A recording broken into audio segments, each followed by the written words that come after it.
Le grand direct des médias, Jean-Marc Morandini. Plusieurs tranches d'infos sur iTélé, une émission politique le dimanche, un poste de chroniqueuse dans le Grand 8 aux côtés de Laurence Ferrari, la promo de son livre Libre comme elle aux éditions La Martinière. Audrey Pulvar, ce que l'on appelle un emploi du temps chargé. Audrey Pulvar, bonjour.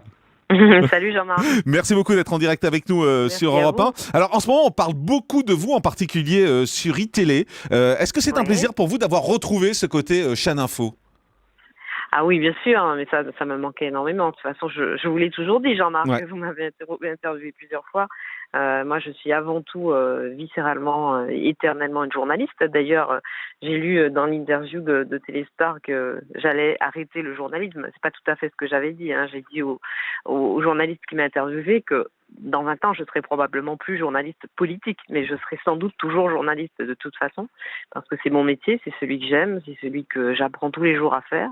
Et voilà, et donc je suis super, super heureuse de revenir à ce métier-là, de revenir à mon cœur de métier, évidemment. Mais ça ne m'empêche pas de prendre du plaisir à continuer à faire le Grand 8 aux côtés de Laurence Ferrari. On parlera du Grand 8 dans un instant, mais c'est vrai que le côté politique, c'est quelque chose qui est assez fort, en tout cas pour vous. Et on a le sentiment, malgré tout, que les temps changent un peu avec des politiques qui n'hésitent pas à bousculer les journalistes. Est-ce que vous trouvez ça normal, finalement ? C'est un juste retour des choses. Oui, bon, ça a toujours existé. Bon, alors après, ils le font avec plus ou moins de bienséance, je dirais. Mais ça a toujours existé, de tout temps. Enfin, souvenez-vous des interviews d'Yves Mourouzi ou d'El Kabache, dont on disait qu'il fallait qu'ils se taisent, à qui Georges Marchais disait de se taire. Bon, donc, vous voyez, ça a toujours existé. On n'invente pas la roue. C'est normal que les relations soient parfois un peu tendues dans une interview entre l'intervieweur et l'interviewé. Il y a eu le fameux exemple de Bernard Tapie, bien évidemment, avec vous. Oui, non, mais alors là, c'était un peu paroxystique. Mais bon, moi, si vous voulez, dans mes interviews, comme je dis souvent, je suis pas là pour être aimé. Je suis là pour faire un boulot. Je suis là pour mettre en valeur la personne que j'interviewe et à travers ses réponses, à travers mes questions, vraiment mettre en valeur sa parole. Et donc, si ça passe par un moment un peu dur, tant pis. C'est pas. Enfin, moi, ça m'empêche pas de dormir après. Ça ne me dérange pas de perdre la face dans une interview.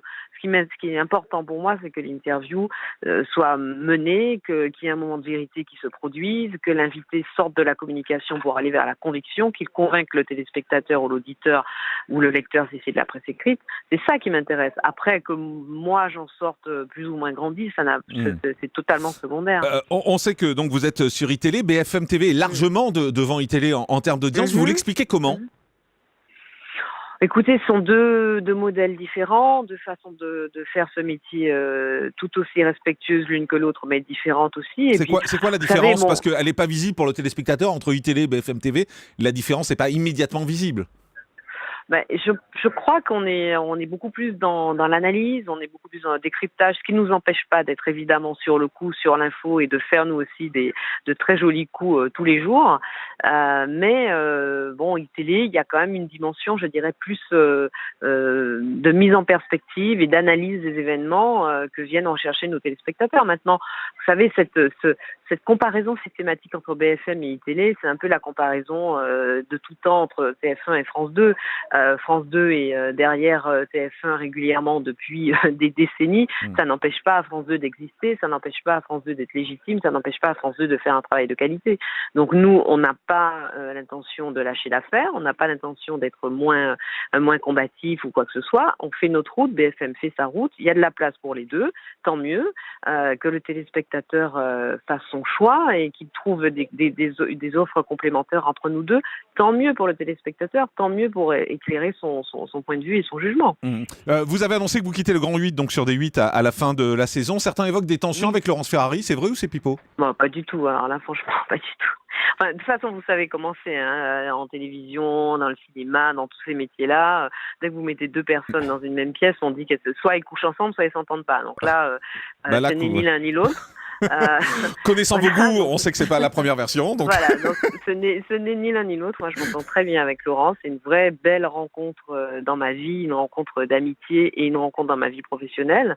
Donc ça, il n'y a aucun souci à ce niveau. Simplement, c'était prévu et Moi, je suis un peu surprise de tout le bruit qui est fait autour de cette info, parce que c'est pas du tout une annonce. C'est au fil de l'interview justement accordée à Téléstar que la question m'a été posée. J'ai simplement confirmé quelque chose qui est prévu de longue date. Moi, j'en avais parlé avec Laurence Ferrari, j'en ai parlé avec Alain Contrepas, le producteur, j'en ai parlé avec Ara Aprikian. On était d'accord sur le fait que cette année serait a priori la dernière. Après, bon. A priori, ça veut dire que c'est pas sûr. De quoi est fait le lendemain, je ne sais pas. Mais je vous dis, a priori, oui, c'est ce sur quoi on s'est mis d'accord, sur le fait que j'arrêtais le Grand 8 à la fin de la saison, pas là tout de suite, la semaine prochaine. Enfin, sauf si des 8 décide de m'arrêter, parce que vous savez comment ça se passe. On ne décide pas de grand-chose. Exactement. En tout cas, vous avez envie de continuer au moins jusqu'à la fin de la saison, et puis Télé qui se poursuit également. Juin, oui, bien sûr. Exactement. Et puis votre livre, donc Libre comme elle aux éditions de La Martinière, où vous dressez le portrait d'une vingtaine de femmes, George Sand, Marilyn Monroe, encore au destin exceptionnel, qui ont fait des choix artistiques, littéraires ou politiques allant à l'encontre de leur époque. Merci Audrey Pulvar d'avoir été avec nous. Merci beaucoup. On fait une pause et dans un instant, moi aussi.